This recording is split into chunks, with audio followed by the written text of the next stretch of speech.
అమ్మ నాకేం తెలియదు. రాజేష్ని కూడా పోలీసులు అదుపులోకి తీసుకుంటున్నామని చెప్పారు. అసలు రాజేష్కి మీ భర్తకి అసలు గొడవ ఏంటి? గొడవ ఏం లే, అక్కడ కుంట్లూరులో గూడ్చలేపించారు.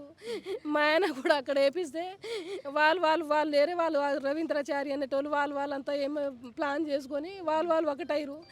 మా ఆయన నిలదీసేసరికి అట్లా డబ్బులు తీసుకోవద్దు ఇద్దా అని చెప్తే ఈయనకు దూరం పెట్టిరు. ప్రాపర్టీ విషయంలో గొడవ జరిగింది. ప్రాపర్టీ కాదు, అక్కడ భూదాన్ బోర్డని ఏముంది, పేదలకు గుడిచెలు అట్లా వాళ్ళ గుడిసెలు ఇప్పిస్తుండ్రు కదా, అక్కడ గుడిసెల దగ్గర కూడా డబ్బులు వసూలు చేసుకొని తీసుకున్నాడంట ఆయన. బాగా. అయితే రాజేష్ అనే వ్యక్తి అయితే అట్లా చేయవద్దు, ఇది అది కాదు, ఒక్కొక్క దగ్గర 20,000 30,000 అట్లా తీసుకుంటున్నారు. అట్లా వద్దంటే ఇంకా ఈయనకి ఎట్లా పక్కగా గొడవ పడి పక్క చెప్పియాలన్నట్టుగా పక్క చేసిరు. ఇంకా అప్పటి నుంచి మాకు ఆయనకు మాట లేదు. అంతకుముందు వెంబడే అంటే ఇద్దరు కూడా సిపిఐ పార్టీలోనే పనిచేస్తున్నారు.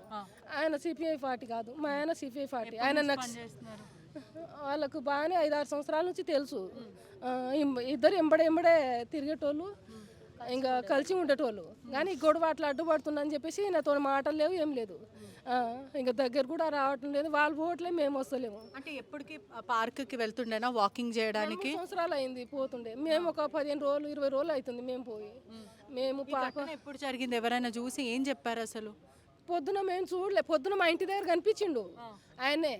కనిపిస్తే నేను మా ఆయనతో చెప్పిన, అట్లా కనిపించిండు. ఆయన అయితే ఎందుకు కనిపించిండు ఇది అని చెప్పేసి కొంచెం సైలెంట్ అయినట్టు అయ్యి కొంచెం ఇంకా వాకింగ్ మట్టి ఇలా నడుస్తా అని చెప్పి చెప్పులు తీసి మట్టిలో నడిచిండు. నేను పాప ఇంకా పోతామంటే రమ్మంటే కూడా రాలే. 2-3 ఉన్నారు వాళ్ళ ఫ్రెండ్స్తో. ఉంటే ఇంకా జ్యూస్ ఇక తాగి వస్తారు కదా, అందరు కూసురు ఉండేది అని చెప్పేసి మనం పోదాం బెటా అని వచ్చినాం. మేము జ్యూస్ తాగి అట్లా ఇంటికి కూడా చేరలే మేము. అంటే ఇప్పుడు ఈ రాజేష్కి ఇంకా మీ భర్తకి గొడవలు ఉన్నట్టు ఎప్పుడైనా మీ భర్త చెప్పిండా మీకు? చెప్పిండు, ఆ విషయంలో అట్లా గొడవలు అవుతున్నాయని చెప్పిండు. అట్లా నేను నిలదీసేసరికి నా పైన కక్ష కట్టుకుండు, నా పైన కోపం ఆయనకు. అంతే మరి నేను కూడా అడిగిన, అట్లా ప్రేమగా ఉంటారు, అంత మంచిగా ఉంటారు కదా, ఏమైందని. మొదటి నుంచి వీళ్ళు ఫ్రెండ్సా? మంచిగా ఉంటారు, ఇద్దరు కలిసే తిరుగుతారు, కలిసే పోతారు, ఏమున్నా అని చెప్పుకుంటారు. మరి అట్లా ఈ కక్ష ఏం పెట్టుకుంటో ఏముందో మరి. ఆయన దగ్గర కూడా 2-3 బ్లేట్ ఉంది అని కూడా చెప్పిండు ఆయన, గన్ను.